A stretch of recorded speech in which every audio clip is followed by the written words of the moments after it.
Hey everyone, this is Sakshi Rajput and welcome to Udit pharmacy. आज के इस वीडियो में मैं आपको बताने वाली हूँ complete subject details D pharm second year की। जैसे कि आपको पता है कि अभी जो नया सेशन आएगा उनके लिए कंप्लीटली सिलेबस हो जाएगा चेंज। ठीक है, तो आपको ये सिलेबस अब पढ़ना पड़ेगा डी फार्म में। अभी तक जो लास्ट सिलेबस था वो तभी तक खत्म हो जाएगा और अभी आपको नया सिलेबस के अकॉर्डिंग ही पढ़ना पड़ेगा। मतलब देखिए ER 2020 के अकॉर्डिंग जो सिलेबस है डी फार्म सेकेंड ईयर का वही आपको कंटिन्यू पढ़ना पड़ेगा।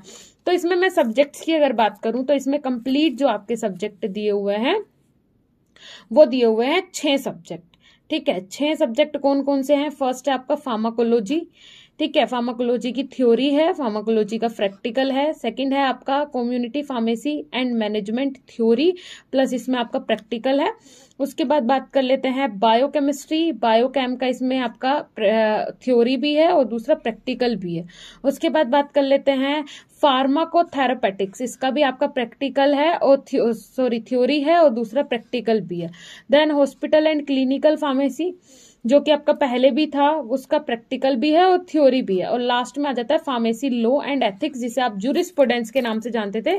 लास्ट ईयर ये जूरिस्प्रूडेंस के नाम से था। ठीक है, तो ये है आपका कंप्लीट सिलेबस किसका? डी फार्म सेकेंड ईयर का। ठीक है, अब मैं अगर बात करूं इसमें जो सब्जेक्ट्स दिए हुए हैं उनके बारे में मैं आपको बता देती हूँ कि किसके अंदर आपको क्या पढ़ना है। तो सबसे पहले बात कर लेते हैं जो हमारा फर्स्ट सब्जेक्ट है। फर्स्ट सब्जेक्ट है फार्माकोलॉजी।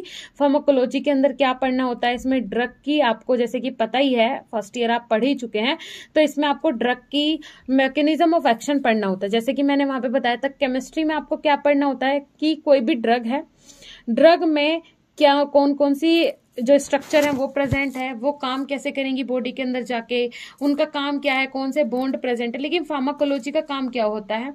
इसका काम होता है मैकेनिज्म ऑफ एक्शन, ड्रग का मैकेनिज्म ऑफ एक्शन। कोई भी जैसे कि ये ड्रग है, इसका मैकेनिज्म ऑफ एक्शन क्या होगा और बॉडी के अंदर जाके किस रिसेप्टर पे, किस पॉइंट पे जाके ये काम करेगी, ये सारी चीजें होती हैं किसके अंदर? फार्माकोलॉजी के अंदर।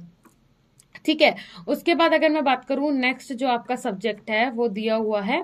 नेक्स्ट सब्जेक्ट की अगर मैं बात करूं कम्युनिटी फार्मेसी एंड मैनेजमेंट। जैसे कि आप जानते हैं health education and community pharmacy, health education and community pharmacy HCP जो आपका था ये डी फार्म फर्स्ट ईयर में था, health education and community pharmacy. इसे हटा के वहां पे दे दिया है सोशल फार्मेसी और ये कम्युनिटी फार्मेसी दे दिया है सेकंड ईयर में, डी फार्म सेकंड ईयर में। मींस यहाँ पे कहने का मतलब क्या है? सोशल फार्मेसी पहले आप पढ़िए जिसमें आपको हेल्थ के लिए अवेयर किया जाएगा, फिर कम्युनिटी फार्मेसी पढ़िए, उसे मैनेज कैसे किया जाता है, कोरिलेट करता है उसी से। लेकिन यहाँ पे कुछ चेंजेस आपको देखने को मिलेंगे, सेम एज सोशल फार्मेसी से ही कोरिलेट करेगा और उसके आगे का पार्ट ही आप ये मान सकते हैं। ठीक है, उसके बाद अगर मैं बात करूं नेक्स्ट जो आपका सब्जेक्ट है वो सब्जेक्ट यहाँ पे दिया हुआ है biochemistry and clinical pathology. Biochemistry का मतलब क्या होता है मैं आपको बता देती हूँ। बायोकेमिस्ट्री भी पहले आपका डी फार्म फर्स्ट ईयर में था, ये भी सेकेंड ईयर में दे दिया है।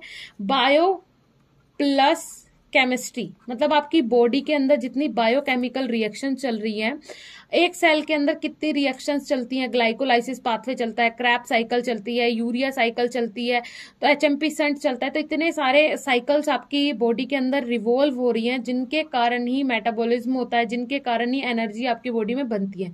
तो इन सबकी जो स्टडी है वो आप करेंगे बायोकेमिस्ट्री के अंदर, मतलब ह्यूमन की बायोलॉजी प्लस उसके अंदर होने वाली जो रिएक्शंस है, जो केमिस्ट्री है, उन दोनों का सार आपको पढ़ना है बायोकेमिस्ट्री के अंदर, या फिर इसे आप क्लिनिकल पैथोलॉजी भी बोल सकते हैं।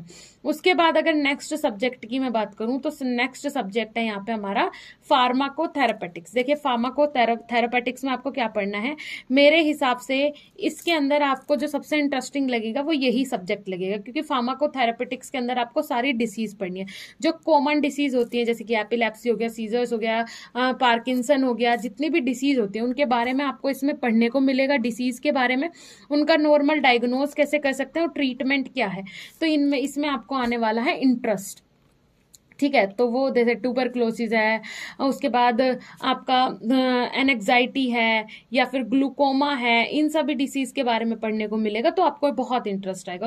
उसके बाद है हॉस्पिटल एंड क्लिनिकल फार्मेसी, जो कि आपका लास्ट टाइम भी था, इसमें कोई भी चेंजेस नहीं हुए हैं, थोड़ा बहुत अंदर चेंज हुआ है। हॉस्पिटल एंड क्लिनिकल फार्मेसी दोनों में क्या डिफरेंस होता है मैं आपको बता देती हूँ। जो हॉस्पिटल फार्मासिस्ट होता है वो तो आप डी फार्म बी फार्म करने के बाद जो कि हॉस्पिटल में फार्मेसी पे रहते हैं वो रहते हैं हॉस्पिटल फार्मासिस्ट। अब बात कर लेते हैं क्लिनिकल फार्मासिस्ट मेनली क्या होता है। क्लिनिकल फार्मासिस्ट जो होते हैं वो फिजिशियन के साथ काम करते हैं मेनली, और अब तो गवर्नमेंट ने अथॉरिटी दे दी है कि जो फार्म डी वाले बंदे हैं, फार्म डी वाले बंदे हैं, वो हॉस्पिटल में रहेंगे, और गवर्नमेंट वैकेंसी भी इनकी निकल रही है, हॉस्पिटल में रहेंगे फिजिशियन के साथ, फिजिशियन को गाइड करने के लिए, और पेशेंट को वो मेडिसिन भी प्रिस्क्राइब कर सकते हैं। पर लेकिन किसके इंस्ट्रक्शन से, एक बार उसे कंफर्म करना पड़ेगा, डिस्कस करना पड़ेगा फिजिशियन से, तभी वो मेडिसिन प्रिस्क्राइब कर सकता है।